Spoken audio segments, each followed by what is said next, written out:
এরপরে আসি এখানে, যে এখানে লেখা আছে আপনার কোম্পানি নেম। ঘটনা হলো যে আপনার যে এই টালি সফটওয়্যারটা দিয়ে আপনি অসংখ্য কোম্পানির ফাইল ক্রিয়েট করতে পারবেন। যেরকম হচ্ছে আপনার মাইক্রোসফট অফিস যদি আপনার কম্পিউটারে ইনস্টল করা থাকে, তাহলে মাইক্রোসফট অফিস ইনস্টল করা থাকলে আপনি অসংখ্য Excel file, word file create করতে পারতেছেন। তো এইটাও এরকমই আর কি, যে কোম্পানি ফাইলের মধ্যে এই যে কোম্পানি নেম যেটা আছে, এই কোম্পানি নেমের মধ্যে আমরা কি দিব, ফাইলের নাম, ফাইলটার নাম কি। আর একটা মাইক্রোসফট ওয়ার্ড এক্সেল এর যেরকম ফাইলের নাম দিই আর কি, আমরা ফোল্ডার না, ওয়ার্ড এক্সেল এর যেরকম আমরা নাম দিই, ওখানে তো আপনার নতুন একটা ওয়ার্ড ফাইল ক্রিয়েট করলে কি হয়, new Microsoft Word document. Excel করলে হয় নিউ মাইক্রোসফট এক্সেল সামথিং, এরকম কিছু একটা। তো হচ্ছে এইখানে হচ্ছে আপনার আমরা নাম দিব আর কি, যে আমাদের কোম্পানির যে ফাইলটা আমরা ক্রিয়েট করতে চাচ্ছি, ফাইন্যান্সিয়াল ইয়ার বা অ্যাকাউন্টস বুক, এইটার নাম কি। হ্যাঁ, তো ধরেন যে আপনার প্রাণ লিমিটেড ফর এক্সাম্পল,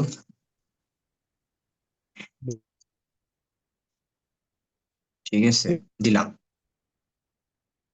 আপনারা যে কোনো, আপনাদের যারা যারা যে যে কোম্পানিতে জব করতেছেন সেটার কোম্পানির নামও দিতে পারেন, অন্য যে কোনো কিছু দিতে পারেন।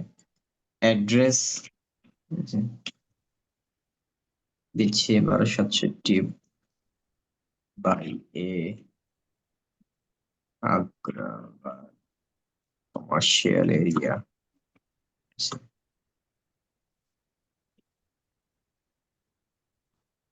কান্ট্রি প্রথমে সিলেক্ট করি। কিবোর্ড মানে এক্সেল যেরকম আমরা চালাই, এন্টার এন্টার প্রেস করে পরের ঘরে যাই, এটাও সেরকম, যে এন্টার এন্টার প্রেস করে পরের ঘরে যাবেন। আর যদি আগের ঘরে বা উপরে উঠতে হয়, তাহলে আমরা কি দিতাম এক্সেলের মধ্যে, আপ অ্যারো দিই। এখানেও আপনি এরকম আপ অ্যারো দিয়ে যাইতে পারেন। মাঝে মধ্যে আপ অ্যারো ইউজ করতে হবে, মাঝে মধ্যে ব্যাক স্পেস ইউজ করতে হবে, মানে আগের ঘরে যাওয়ার জন্য মাঝে মধ্যে আপ, মাঝে মধ্যে ব্যাক স্পেস। ঠিক আছে, তারপরে অ্যারো বাটন গুলো দিয়ে আপনি ডানে বামে উপরে নিচে যাইতে পারবেন। ঠিক আছে, এন্টার এবং তাহলে কি হচ্ছে কয়টা, অ্যারো বাটন তো আছেই উপরে নিচে ডানে বামে, আর হচ্ছে আপনার ব্যাক স্পেস এবং এন্টার। এন্টার বাটন দিয়ে নিচে যায় বা ভিতরে ঢুকে, ব্যাক স্পেস দিয়ে আপনার পিছনে যায়। এই, ঠিক আছে, এই অল্প কয়েকটা। আর একটা খুব ইম্পর্টেন্ট কি আছে, সেটা হলো আপনার এসকেপ। কিবোর্ডের একদম বাম পাশে উপরে কর্নারে যেটা আছে, সেটা হচ্ছে আপনার এসকেপ।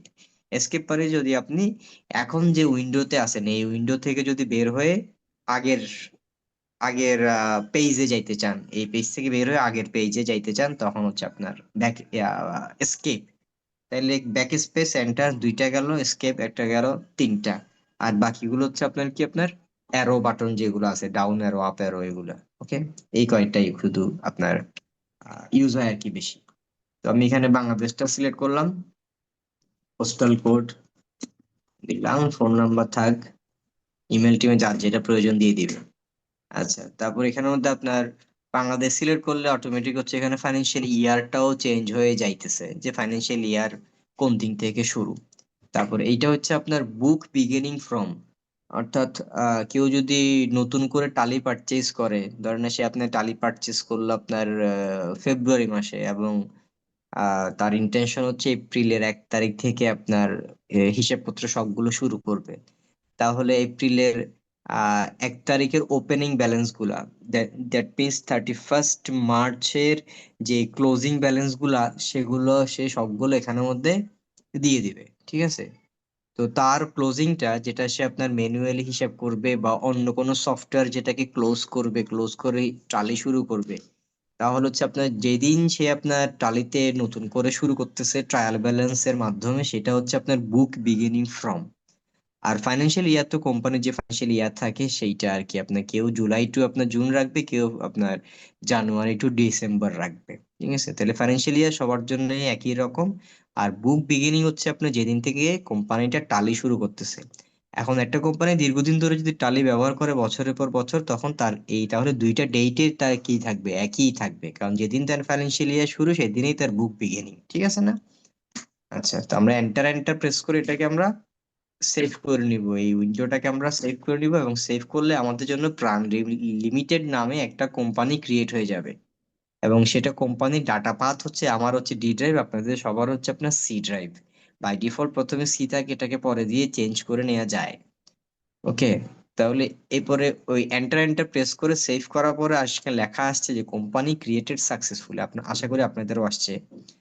আর এখানে বিল ওয়াইজ ডিটেলস সহ বিভিন্ন রকম অপশন আছে, এগুলোকে আমরা ধীরে ধীরে আমরা শিখে শিখে অন করব আর কি। আপাতত উপরে দুইটা, এখানে আপনার দুইটা ইয়েস আর দুইটা ইয়েস আছে নাকি দেখে নেন, যে এখানে দুইটা ইয়েস থাকতে হবে। একটা হচ্ছে আপনার মেনটেন অ্যাকাউন্টস, আর একটা হচ্ছে বিল ওয়াইজ এন্ট্রি, এই দুইটা অপশন ইয়েস রাখেন। আর এইদিকে হচ্ছে আপনার মেনটেন ইনভেন্টরি, আর হচ্ছে যে আপনার ইন্টিগ্রেট অ্যাকাউন্টস উইথ ইনভেন্টরি, এটাকে আপনারা ইয়েস রাখেন। এইগুলোকে ইয়েস রেখে এন্টার এন্টার প্রেস করে বাকিগুলো নো থাকলেও অসুবিধা নাই আপাতত। ঠিক আছে, এন্টার এন্টার প্রেস করে আমরা সেভ করব। তাহলে এটাকে আমরা সেভ করে ফেললাম। তাহলে সেভ করলে আমাদেরকে সে যে টালি প্রাইমের যে ড্যাশবোর্ড, সেই ড্যাশবোর্ডের মধ্যে নিয়ে আসছে। আমার এখানে লেখা আছে টালি প্রাইম গোল্ড, কারণ আমি একটা আপনার লাইসেন্স ভার্সন ইউজ করতেছি। আর আপনাদের এখানে লেখা আছে আপনার টালি প্রাইম এডুকেশন। ঠিক আছে, তো আমরা লাইসেন্স ভার্সনে ডেট চেঞ্জ করা যায়। আর যে এখানে ডেট আছে, ডেট ফিল্ড চেঞ্জ করে প্রত্যেক দিনেরটা প্রত্যেক দিনে এন্ট্রি করা যায়। আর এডুকেশন ভার্সনে ডেট চেঞ্জ করা যায় না, শুধু একটাই ডেট থাকবে এখানে, এটা ফিক্সড। আমরা সবগুলো এক ডেটে পোস্টিং দিয়ে আমরা শিখবো। ঠিক আছে, তো লাইসেন্স ভার্সনের সাথে এডুকেশন ভার্সনের মূল পার্থক্য তারা রাখছে কোন জায়গায়, শুধুমাত্র ডেট ফিল্ডটাকে আপনার লক করে রাখছে। ওকে।